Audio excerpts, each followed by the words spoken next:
Imagine placing a £1,000 bet on Arsenal to win and then halfway through the match logging in to find your bet has totally changed. Not voided, not cancelled, changed. That's exactly what social media influencer, the racing blogger, claims happened to him when he bet with QuinnBet. Sharing bet slips and screenshots on X, he claims that the bookmaker rewrote his betting slips after kickoff, subsequently turning his winning sports bet into a loser. Now, if it's true, it's one of the most shocking football betting stories of the year. But it's not that simple, because despite the bookmaker already having a poor reputation, the man making the accusations isn't exactly known for full transparency either. So, who's being unfair here, and what's actually happened? Because the more you look at this story, the less it adds up. And later in this video, I'll show you one tiny detail in those screenshots that changes how the whole thing looks. So if we look at the bets, the racing blogger has shared a couple of screenshots here, and it would appear that he placed two £500 bets on Arsenal at -1 to beat Olympiacos before kickoff. Now Arsenal went on to win 2-0, so by all accounts that should have been two winning bets. During the match, blogger says that he logged into his QuinnBet account and noticed something strange. Despite the slips having the same bet ID on them, his bet had changed. Now, have you ever seen anything like that before? Because in all my years betting, I can't recall Bookie changing a market after it's gone live. Instead of the Arsenal -1 full-time handicap, they now showed second half -1 handicap, a completely different betting market. And when the game ended, both bets were settled as losers, and his balance, of course, showed £0. Now, as you would, he immediately contacted QuinnBet's support chat. In the screenshots shared publicly, which I should probably add was not the whole conversation, he accuses them of changing the betting slips after the game kicked off. The support agent responds, "I can see that the bet was on the second half handicap." So he pushes back saying he has screenshots to prove otherwise. Now I'll get to why he may have screenshotted them earlier in a second, but he goes on to threaten action via IBAS, the independent betting adjudication service, and the chat agent says that they will be in touch via email. Following the chat, he says QuinnBet refunded his £1,000 stake, but not the winning. He also adds that that was 8 days ago, insinuating that they haven't been in touch since, which is shocking, right? Well, yes, if bookmakers are allowed to alter bets after they've been placed and settled, what does that mean for the public? It's clearly unfair. However, when you dig a bit deeper, it appears there's more going on to this story. Now, if you've been around betting circles for a while, you'll know QuinnBet doesn't exactly have the cleanest track record.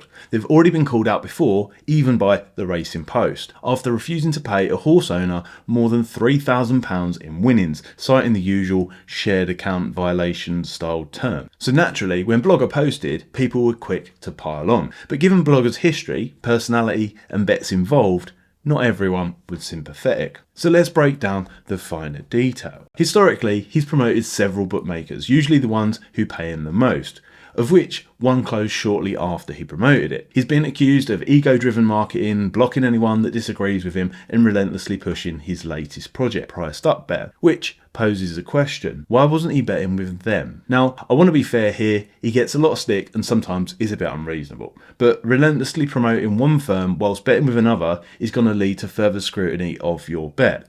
Now, this is where the audience becomes split. Half the people say that he's being stitched up, and the other half think that he's milking a mistake for clicks. Either way, when you look closely, you start to see things in a different light. So let's dig deeper into what we actually know for sure. The screenshots posted show two £500 bets, both on Arsenal, -1 handicap, with a clear timestamp before kickoff. Later, the same slips were screenshotted with the same bet ID and appear to show Arsenal to win the second half handicap. The game ends, Arsenal win 2-0, and both bets are marked as losers. Now, if the screenshots are authentic, and I have no reason to think that they're not, then that means that the betting market had its name changed after the bet was placed. So what could possibly explain it? There are three main possibilities. One, a technical glitch, because glitches do happen even on big names like Betfair or Bet365, but they're almost always caught instantly and voided before kickoff, not after the actual result. You have to remember, every betting platform has thousands of markets running at once. If a market gets merged or relabeled mid-game, it could theoretically remap the bets on their side inside their system internally. It'd be rare, and it doesn't seem likely, but stranger things have happened. Two, human error. Someone at QuinnBet's trading desk may have reclassified the market or edited it by mistake. Again, it's unlikely, but it happens in smaller firms with less automation sometimes. 3, there was a deliberate correction. QuinnBet realised that they'd mispriced the market, a so-called palpable error, and quietly tried to fix it. It also might explain why the blogger was taking screenshots of the bet as soon as he placed it, because he knew the price was wrong. Now, regardless of how you feel about the man placing the bet, there's only really one way to look at this. It was the bookie's mistake. Crying palpable error is a tired and outdated excuse from sportsbooks. Originally, it was introduced in the 60s to combat genuine low-level mistakes. But we're here in 2025 now. A betting shop cashier isn't mistakenly reading his handwriting under the pressure because there's a huge queue of punters standing behind him that want to get on. If there was a pricing error, they should have avoided it before the game started or paid up in full. We hear endless talk from bookies about the need for responsible gambling from players, but when it comes to the bookie's mistake,